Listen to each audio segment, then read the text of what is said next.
Your daily dose of sports and fun. This is the Morning Drive Podcast from Double T 97.3, presented by Cantex Roofing and Construction. I'm Mike Hebert, owner of Cantex Roofing and Construction. Every day is game day, and we'll get it right when it comes to your roofing, construction, windows, and mirrors. Call Cantex Roofing and Construction today. Together, we are one serving you. We get this from the Yates Flooring Center chat line. Coach McCasland sat on my row Sunday at Rocky Johnson. Seems like a nice guy. Good for him. Yeah, good for him. Does seem like a really good dude. He does. Mm-hmm. Genuine. Chuck, how will new NIL apply to athletes already on NIL? I think the NIL stuff is year to year. Seems like it changes daily too. It seems it feels like the new deals have to be signed every year. Yeah. Mm-hmm. No? We get this. If you win and win big, the Wild West is sustainable. Yeah, but for how long? How long? Okay, so help me out here, and maybe I'm confused on this.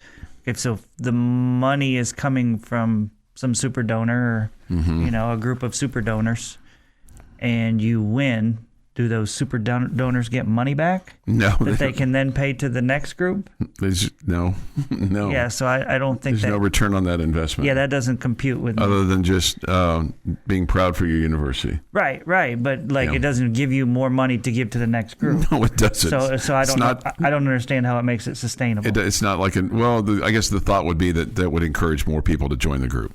Okay, that makes sense. Okay, that's fair. That's fair. But then that becomes it's a very small pod. But when you look at football and men's basketball, those two sports, I mean, you don't really have new champions.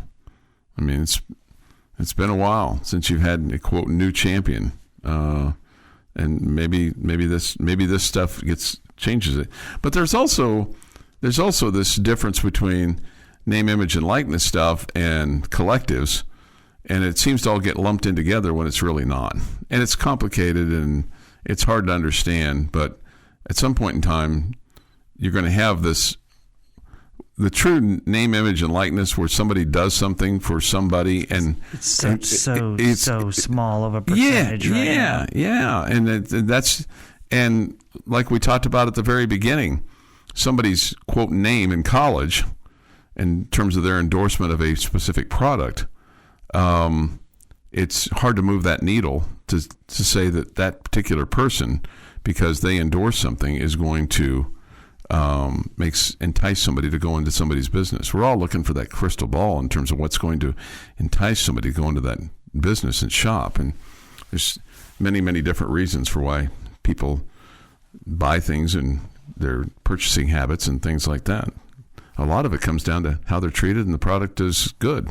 Yeah. I mean, that's the way it should be. That's right? That's kind of how it works. And then the advertising component of that is to introduce new people to your businesses, because new people are coming into towns all the time, and they don't know that you've been in business 37 years and that you've got the best widgets in the world. Widgets. Okay, and that's why they need people like us to spread the good word about the widgets that are available at Business XYZ, located for 72 years on 33rd and Broadway or whatever. Just kind of cracks me up sometimes. Mm-hmm. But sometimes you just capture lightning in a bottle too in your business, and it just works. Okay. Sure. 6:35 this morning here on the Morning Drive. But the NIL and the collectives and how things have it's because there really wasn't ever any hard, fast rules from the beginning. It got snowballed very quickly into this giant boulder that you can't stop, that's rolling down every street in every college town across America, it seems like. And it's out of control. It's out of control because before the boulder stopped rolling, the NCAA basically just put their hands up and said, okay, you guys do whatever you want. And they moved out of the way, maybe gave it a little push from the backside. I don't know what percentage of the little push from the backside. That's good. I don't know what percentage of the universities, the sports fan population or whatever, are trying to stop it, or not. I'm not really sure. Clearly, the student athletes are. They're loving it. They're going.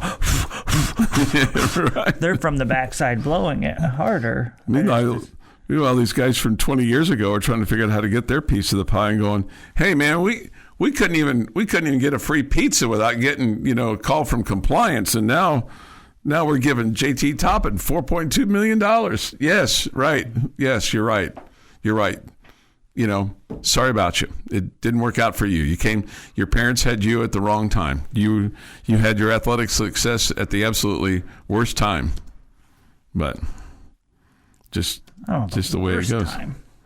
Well, I mean, in terms of making money off of it. Just not the best time. It wasn't ideal for them, right? It wasn't ideal for them. 6:37 this morning here on the... Because I'm sure the guys 20 years ago had it way better than the guys 40 years ago. Oh, yeah. They were given way more and taken care of way better. So I think the worst time would be like at the beginning. I think the taking care of was very small because it was like at Texas and it was at Oklahoma and it was at Nebraska and it was USC and it was I think these guys discovered that they could get around the system, and they had, and UCLA, John Wooden comes off as a squeaky clean guy, but behind the scenes, he had all kinds of henchmen working on his behalf with briefcases loaded with money, to help him get a guy like Lou Alcindor to go from the streets of New York to UCLA. That was unheard of in 1968. It was unheard of for a player to go clear across the country to play basketball. Yeah. It probably was. I would guess it wasn't unheard of for them to be handing out briefcases. I bet that wasn't unheard of. I think it was very small. Like I said, those big. And I've referenced this book before, but those of you that are, I think, over the age of 60 remember this book when it came out in the 70s. A book called Meat on the Hoof, and it exposed Texas for what it was in terms of being a football factory and how it chewed up players and spat them out. But if you were a good football player, you got rewarded with things like cars and girls and money and handshakes. But once you weren't useful anymore, then you got thrown to the side. Wow, think of that reward, Jeff. You got rewarded with a handshake. And $100 in their hand. Yeah, now that's a different kind of handshake. Those $100 handshake. A handshake. That was another one of those. Let's get ready to handshake. $100 handshake is a reward. That was another one of those books that my mom, I think she was trying to get me to read, and she thought by getting me sports books would be good, and she got me that book and Ball 4. And I think she regretted those two books. She regretted buying and didn't really buy me very many books after that, because she took a look at Ball 4 and immediately that book just kind of disappeared from my bedroom. And Meat on the Hoof was complicated, but it was very telling about college football. And this is like, I'm telling you, early 70s stuff.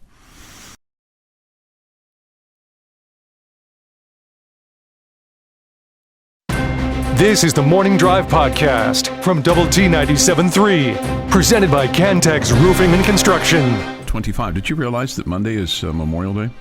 I did. Okay. Yeah. That's good. Everybody gets to kind of take it easy on Memorial Day, and of course we have to remember why we're celebrating, not necessarily celebrating that day, but getting that day, and people that gave their all for us to have that day. So keep that in mind, and I'll remind you of that on Friday. But now it's time for This Day in Sports History. Here is Jeff McGuire. I don't think you'll have to remind Jamie and I that we're off on Monday. No, not that you're off, but why you're off. I don't think you have to remind either one of us why we're off. Okay.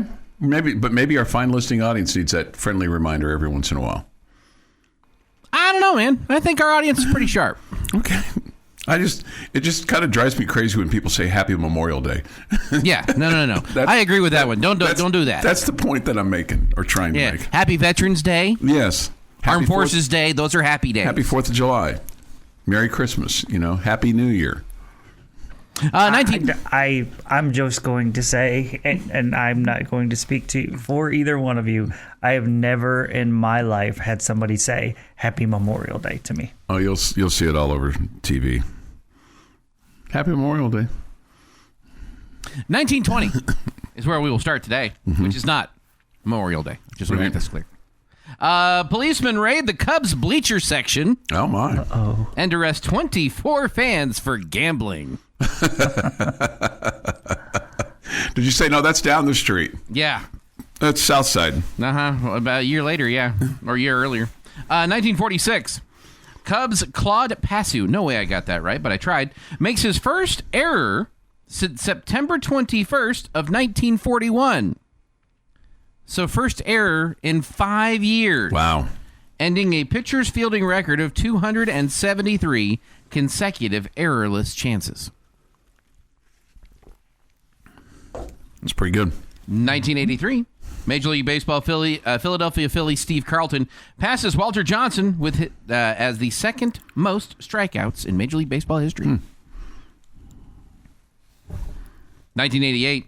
Philadelphia Phillies Mike Schmidt hits his 535th home run, moving into 8th place on the all-time list. And in 2023, in a 7-inning run rule win, Texas Tech defeats Kansas 15-1 at Rip Griffin Park, leaving the 6-member senior class that was celebrated pregame with a smile on their face for Senior Day. The win also clinched the series for the Red Raiders, its 8th consecutive series win over the Jayhawks dating back to 2015. Today is National Pick Strawberries Day. Doesn't say anything about eating them, and I feel like that is a missed opportunity. Like just go into somebody's strawberry field and pick them? I would get their permission first. Okay. This is Texas, after all. Okay. One of our favorites celebrating a birthday today. We wish we would have had him longer. Happy birthday, Tyree Wilson. Turns 25 today. It's a good one. Chuck, do you believe in life after love? Life after love? I mean, what does that mean? Life after love. No one knows what it means, but Cher sings about it, and she's celebrating her birthday today at 79. Okay. Busta Rhymes, 53. Tony Stewart, 54. And David Wells is 62. That's hard to believe that David Wells is 62. Did he live that long? Well, that he's only 17 years younger than Cher. David Wells is 62. That's. How long's he been out of baseball? That can't be right, Jeff. It's got to be 52. I'm going to fact check you real quick here. He's only been out of baseball like 10 years. Nope, 62. David Wells is 62. When did he last play? He played 21 years in the big leagues. His last appearance was September 28th, 2007 for the Dodgers. He went 2007, so that's 18 years ago. So he last pitched when he was 44? I didn't think David Wells pitched that till he was that old. Take a wild guess how many wins he had. This might surprise you. 280. No, it's less than that. But this number surprised me. 180. 239. He went 239 and 157 in his big league career.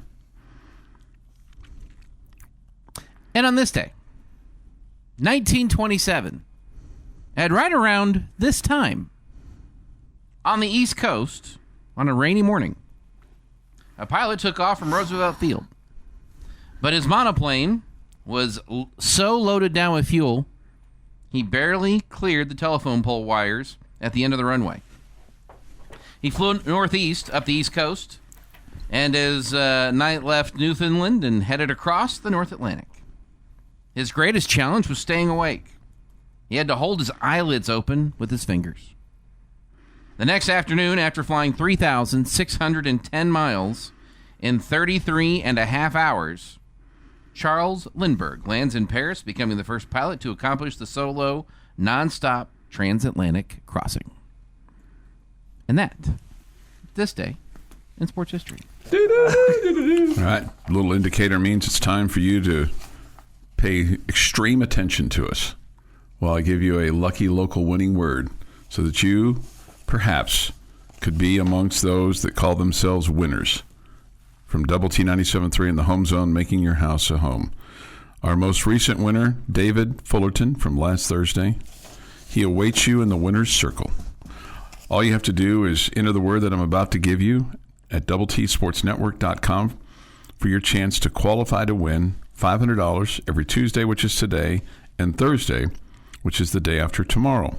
The more times you enter, the more chances you have to win. This is a local contest with local cash earned right here in Lubbock, Texas, America, and given to you, our fine listening audience.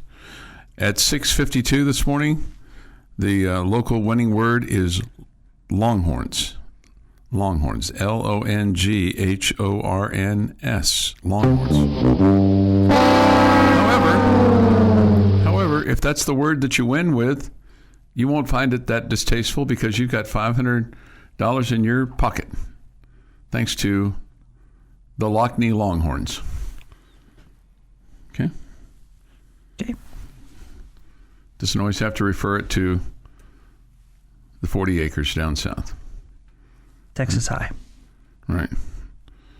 Longhorns is your lucky local winning word from the Home Zone, helping you make your house a home, and Double T 97.3. So be tuned for when we make the announcement of who wins the $500 today. We'll do it again at 8:45 this morning and at 4:45 this afternoon, right before Ranger baseball as they take on the Yankees in the Bronx tonight. And then we'll have Ranger baseball again tomorrow as they face the Yankees tomorrow night at 5:30. And we'll have Red Raider baseball tomorrow, too, from the Big 12 tournament. And that'll be at 12 o'clock with first pitch at 12:30. And they take on the Cincinnati Bearcats tomorrow in Big 12 play. Do we have a starting pitcher yet for tomorrow? Is it Mac Ewer? I've not heard of any announcement from that yet. Okay. But that would be your best guess? Yeah, that would be my best guess. Okay. Okay. We got a baseball question for Jamie, and we've got a list to look at. We'll get to all that here, plus Jamie's question of the day at 7:30 this morning here on Lubbock Sports Station Double T 97.3. The Morning Drive podcast from Double T 97.3 is presented by Cantex Roofing and Construction. Thank you for being with us today on the Morning Drive. Thoughts, comments, Yates Flooring Center chat line. You go to the Double T 97.3 mobile app for that. It's presented by Happy State Bank. Let's see here. Boy, I refreshed my iPad and there was a whole bunch of stuff out there that I didn't see. Okay. So let me get you caught up on the Yates Flooring Center chat line just a little bit. The Big 12 charges $40 a seat to sit in the nosebleeds. It is so overpriced. That's why it failed. It cost me $200 to take a family. That's crazy. Yeah, it is crazy. Yeah. I'm with you, Chuck. It drives me nuts. The band holds the other team's flags. Yeah, I'm with you. Don't see that anywhere else, I don't think. Saw a mock NBA draft, and Darion Williams is the 45th pick to my Milwaukee Bucks. Well, hope he makes the roster. I'd rather him go to the NBA than anywhere else because I don't think he's coming here. That would be cool if he's a Bucks fan that he gets to have him on his team. Yeah. Outrage. Chuck, why would you even say that? Such a strange thing to say. You're not new here. Let's see. I just want to say I'm thankful how honest you have been about Texas Tech baseball, Jamie. You seem to be one of the only media members calling it like it is. I rephrase that a bit. But you've been very honest about your feelings on that. I try to, we talked about this yesterday. I try to be honest. Yeah. I don't think that anybody over at Texas Tech baseball is real happy with the way things went this year either. So I'm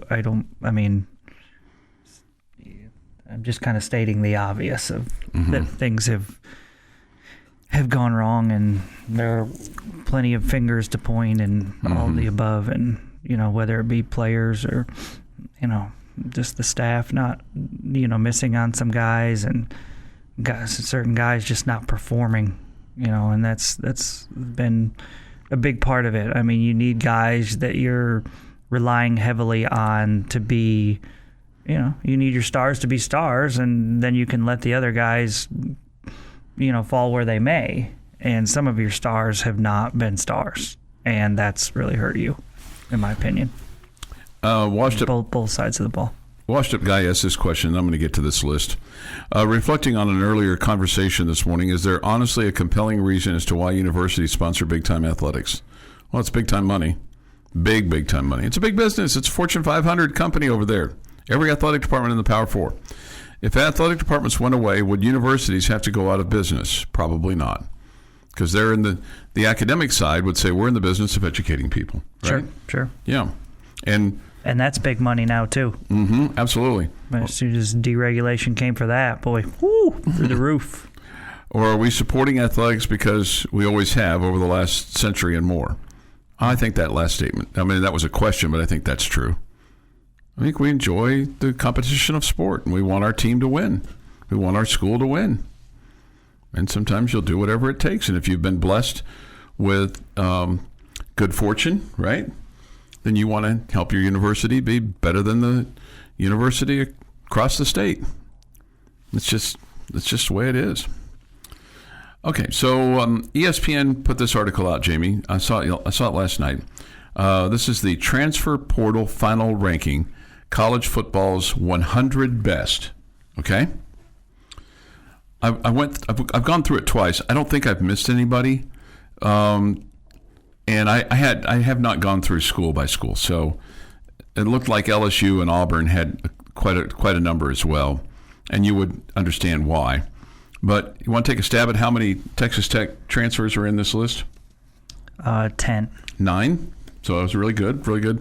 The most highest ranked for Texas Tech, because number 1, 2, 3, 4, 5 were all quarterbacks. 6 was a wide receiver. 7 was an offensive tackle. 8 was a wide receiver. The first defensive player was a Texas Tech transfer. David Bailey. David Bailey is absolutely correct. He's got just this year left. And here was the scouts' take on him. Disruptive presence, edge defender, one of the more explosive outside linebackers in college football. Not the biggest or the longest, but super strong, compact, and plays with excellent leverage. What he brings to Texas Tech. And the first line is, the Red Raiders were among the biggest spenders of the December portal period and have spared no expense in upgrading at edge rusher, with Bailey and Georgia Tech transfer Romeo Height, who's also listed on this list. They viewed Bailey as one of the best returning defensive players in the country, beat Texas and UCLA for his pledge, and immediately brought him in for spring practice. So, NFL caliber talent. This person says all these moves have made the Red Raiders the clear Big 12 front runner for 2025. That's a heady statement. Mm-hmm. That's a heady statement. Yeah, I felt like heading into the offseason that you would be in the mix. Mm-hmm.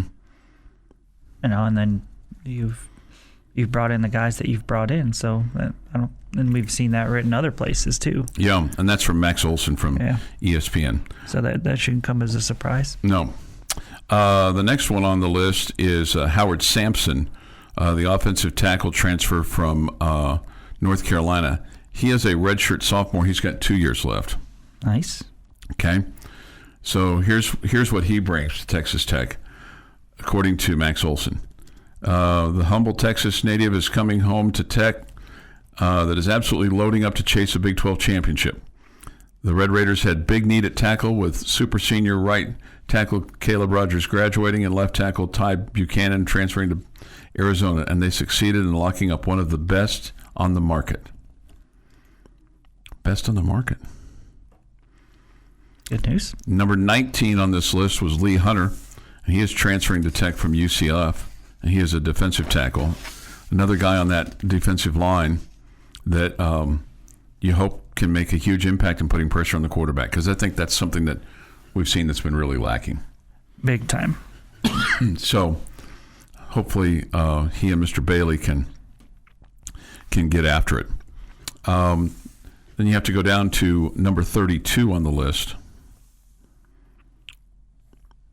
And that person is Romeo Height, the outside linebacker. So most of these guys, I think there's one offensive guy on this list. One. Take a wild guess who that is. Micah Hudson. Yes, yes.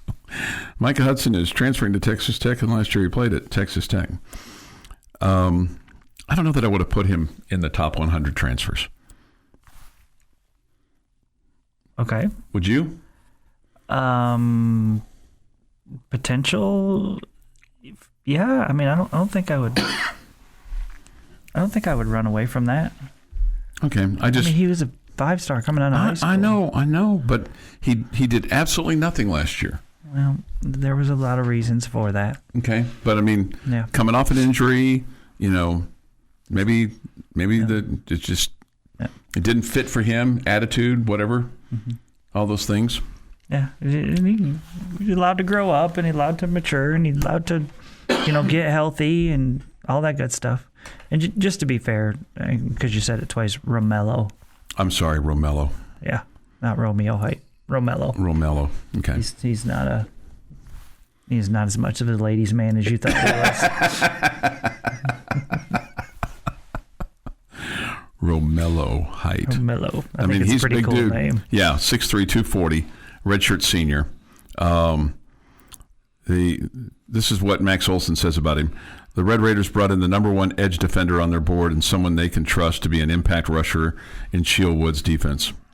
He was going into his fourth school in 6 years. Hey, should be treating 2025, Height should, like a contract year and bring his absolute best to go out and prove he's an NFL draft pick. Well, he's got something to prove. Hopefully. The Morning Drive podcast from Double T 97.3 is presented by Cantex Roofing and Construction. Jamie's question of the day on Double T 97.3 is brought to you by Connecticut of West Texas. All right, these are always subjective, but today's is going to be even more subjective. Okay. Just because of the wording of the question. Which of these Red Raider transfer portal football additions that you feel like is not being talked about enough? Oh.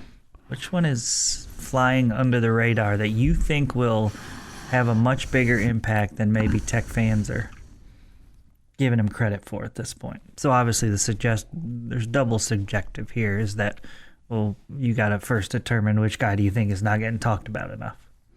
Yeah, and then is that person really not getting talked about, right? Mm-hmm, exactly. Because I might give you a name and you might, oh, that guy's been talked about a ton, That's just the voice I'll do it into. Okay, will you? Okay, yes. Just like that. Uh-huh. I'm going to give you this name because it's the first name that came into my head.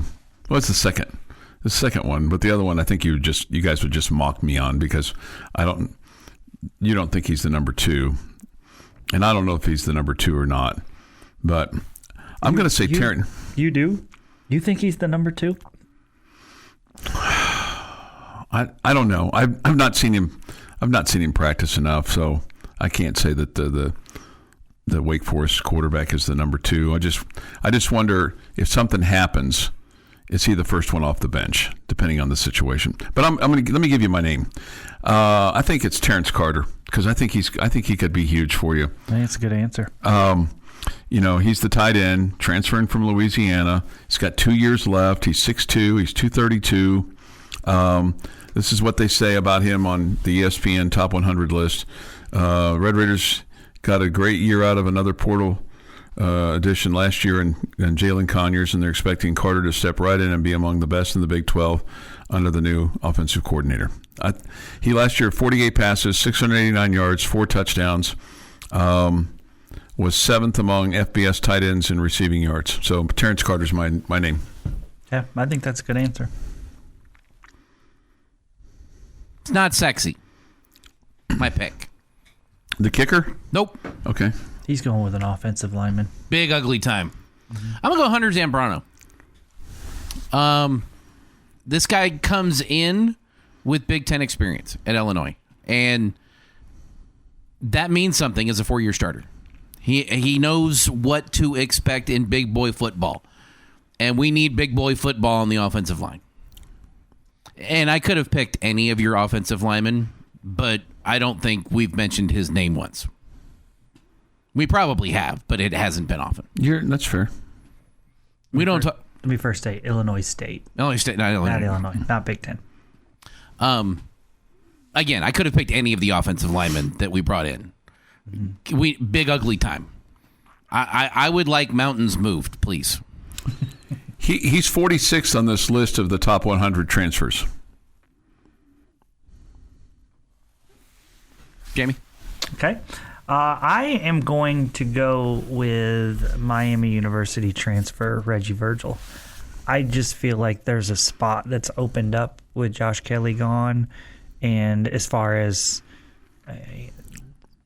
space in the wide receiving core for him to have a major role with this team.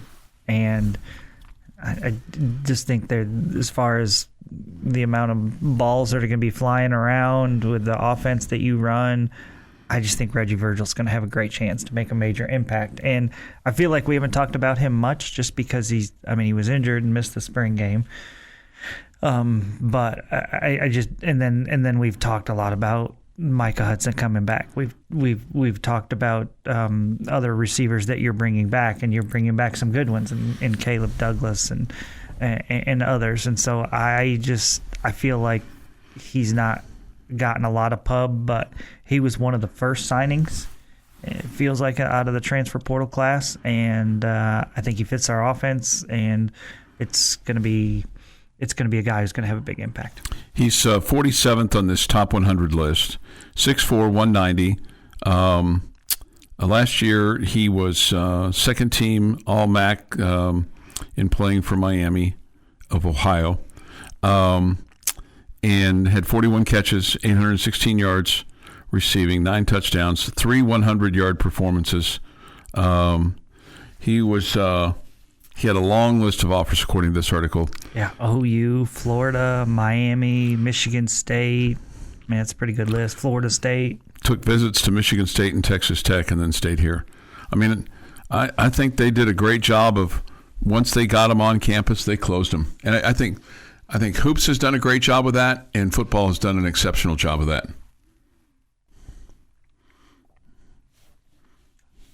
What the closing was, Chuck? Well, they got out a checkbook and they got out a contract, and they said, "Young man, you sign right here." Yeah. And once you get that momentum going, then you're like, "Hey, look, we've got so and so coming in next week, but we want you. You're our first selection. Mm-hmm. Don't snooze. You might lose." I still want to believe that our coaches and our facilities and our atmosphere and all of that matters. I do think that comes into play. And I do think it comes into play. I just don't think it's the biggest factor anymore. I don't think it is for anybody, unfortunately. I would think most of these guys have a pretty good idea that they're signing on the dotted line because the numbers are already talked about before they get here. Yeah. I think that's the first question. First question is... second, third. Well, I think maybe it's not even a question. I think it's when we make the call. Here's what we've got. Yeah, or here's what they're saying to us. Hey, here's my number. Is that a number you're comfortable with? Yep. Come on in. Yep. Come on in. And I truly do not know how it works. I'm not involved in any of those. Chuck may be. I don't know. So want to be. Do you though? Yes, I do. I desperately want to be. Anytime we get a new coach, I'm always fascinated by their thoughts on recruiting and the process and how it goes. I want to be in that living room when they pull out the presentation, whether it's on the iPad or they have the flip binder or the whole. I would love to be in that presentation. Can you love imagine to be that. Having me around when they're making the presentation to the kid? Here's how many million we're offering you, and you hear Jamie at the side. Oh my gosh, what are we doing? This is breaking me. I don't want to be disgusted that much.